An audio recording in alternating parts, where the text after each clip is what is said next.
And then wearing 13, Katrin Zeller of Germany. And Wisnar 247.64 compared to Kilonen, the fastest of all, who was 245.63. And yet another Finn, Aina Kaisa Saarinen, a very slow start to her season, but has got better and better and picked up. And interesting to see what she can do, given the fact that she's an accomplished sprinter at the best of her powers, but is the slowest today of these 6. You've got to be quick off the gun. I think that Ingemar's she's certainly, for me, the strongest double poling. So as we get up over this hill, I would imagine Ingemar's will be looking to take the lead into the final bend. Saarinen on the inside to the right. I thought it was good enough to place top 3. It's not. It's 4th or 5th position. In fact, 6th position now for Saarinen. So Katja Wisnar in the bright yellow Slovenian colours, Orange Jean marching on the far side there, 23 for France. Then Ingemar's Dotter for Sweden.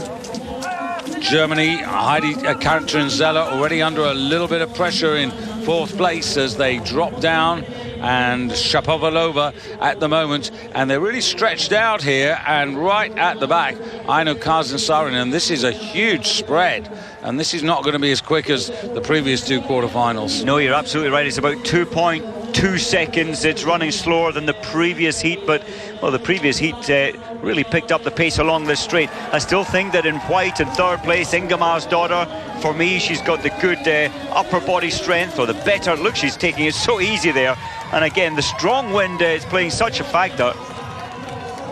Orange Jean, though, this season, I mean, she's been runner-up in that freestyle sprint in Sochi on the Olympic course, which of course we said, Mike, when we saw it, that's not a sprint course, that's an endurance course. And actually that's where we've seen, you know, some of Aurore's best performances in the longer distance races. But, you know, she's got a reasonable record. And just last weekend she was 17th in the 50-kilometer race behind Teresa Johaug. But I think she's an improving sprinter at the age of 27. She's suddenly finding her form. Yes, she is. Maybe tactically a little wrong there, taking the lead into that very strong headwind. There's Wisnar going there, and here comes your pick, Mike. Ida Ingemar's and she's right in the optimum place there. In behind her, Katrin Zeller. Zeller, who's just got the contact. If she's good enough, she's close enough. Shapovalova very scrappy coming round that corner, and Wisnar. And interesting here, Mike, this right track as you see them from behind, because that track seems to have some speed. This seems to me to be the fastest track. Yes, it's the optimal track. You come off the corner and you have got the best line up to the finish. It's going to be tight. Ingemar's yes, she should make it second, qualified.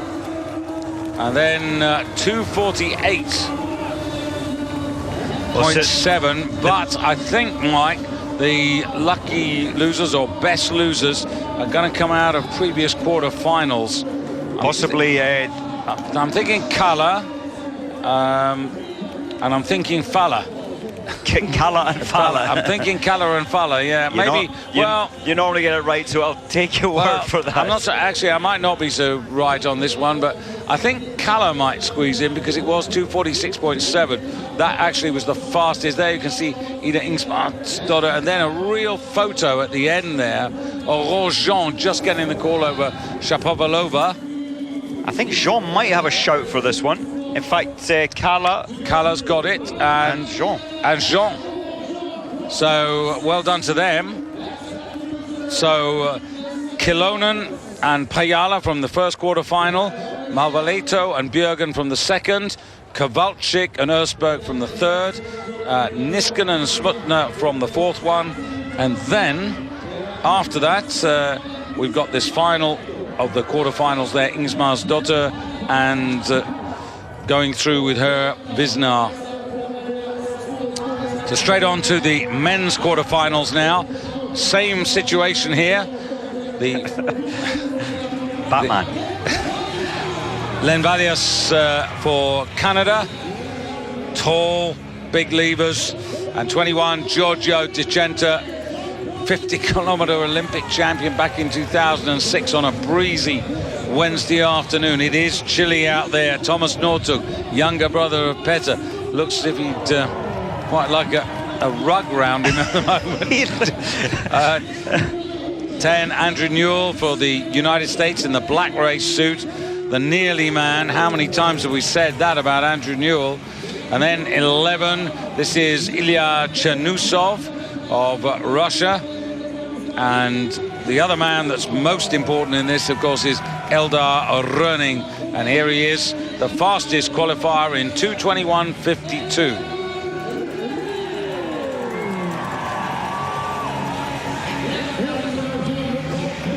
So the first quarterfinal in the men's division, 2 to go through by right, those 2 who crossed the line. Then we're looking for 2 best or lucky losers to add to them out of the other 5 quarterfinals, as the first quarterfinalists are brought onto their marks.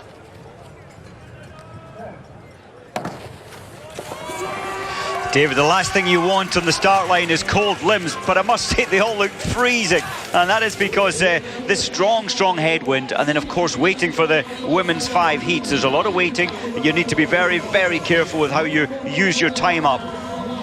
And over the years there have been some great and that's the Russian down, Chernusov, right at the back there. Couldn't quite see the cause, know what the effect was. The effect is he's out of the race. And on the right of your screen in black, there's Andrew Newell, 20 in centre picture. Thomas Northug, left, Len Valias in optimum position there. Then Giorgio Di Centa, and Röning was mixed up in that skirmish at the back. He certainly was. And look at the difference here, David. Of course, Len Valias, he has got wax on his skis, so he's giving us the diagonal stride up. Then in second, third and fourth place, Di Centa, Northug, and of course Newell, they have no wax under the skis. It's purely arm power, but you get the benefits now up this straight where the skis are gliding a little faster. Chernusov, he's done well to pull this time back, but I'm not sure he'll get back into it. Well, this is the balance, isn't it? What you get on the glide by not having wax, but then what you've got to remember is that the last 600 meters in particular are uphill.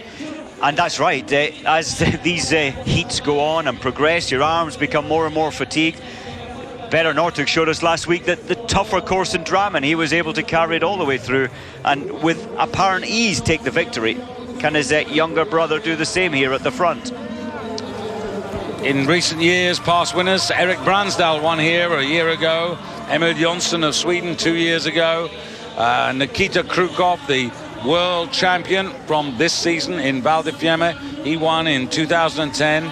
Kjølstad of Norway in 2009, Bjørne Næss. It's been a great hunting ground for the Norwegians, and if you go right the way back to 2000, 2002 and 2004, it was Hjelmeset, Svartedal and Svartedal.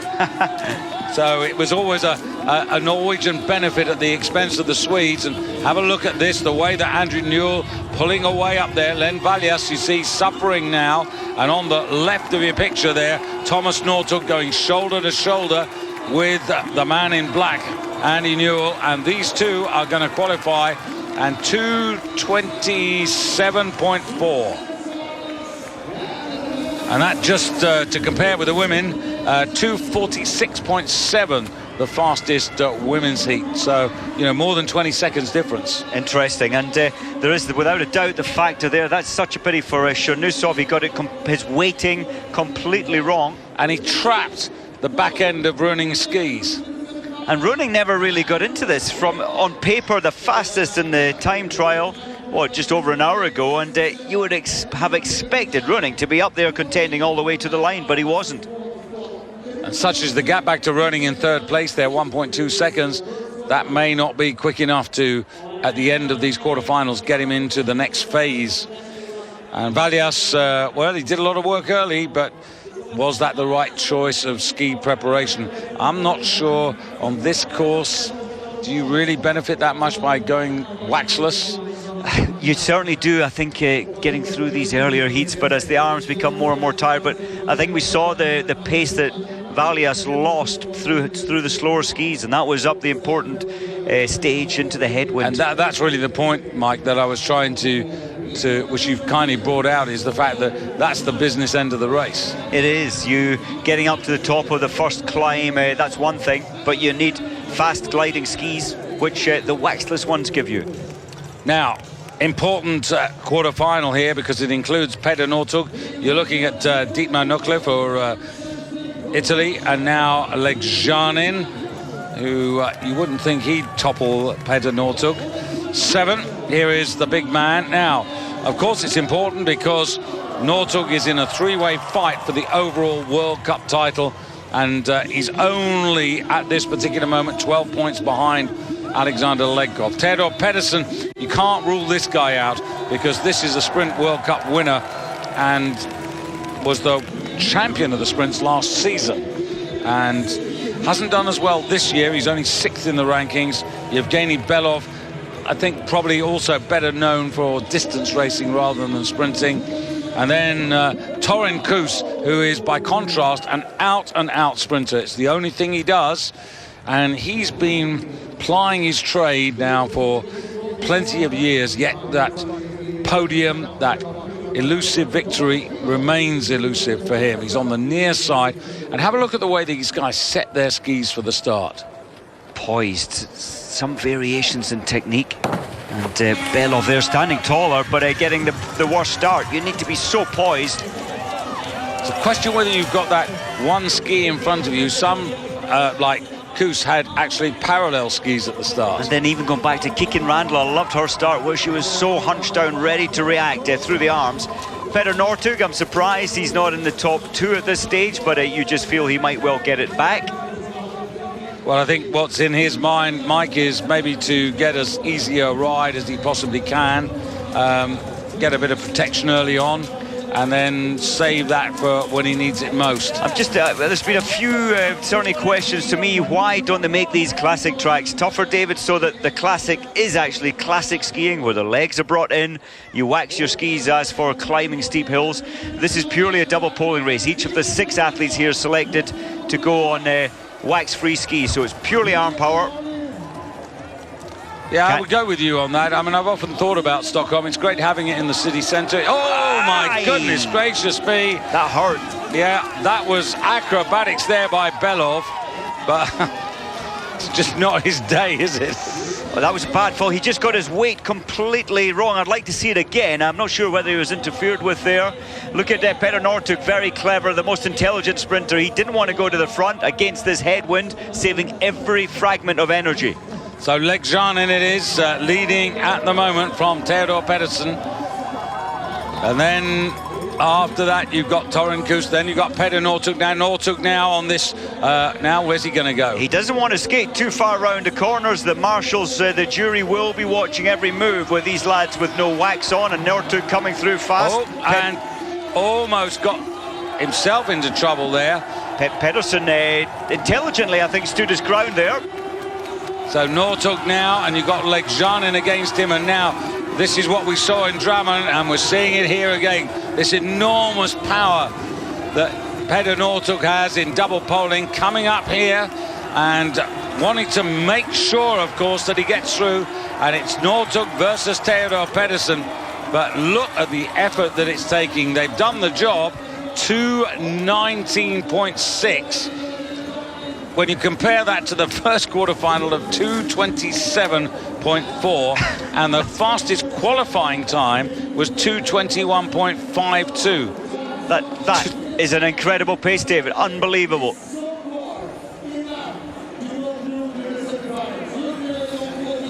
Three could get in. Well, we're still, Mike and myself, gasping at that time, 2:19.6. It seems unbelievable, but it is the real time. And of course, what that does is it gives Legjanin in 3rd place, and perhaps even Dietmar Nuclear, a real chance of qualifying as the fastest or lucky losers. Now, that message may very quickly get around these guys, as you see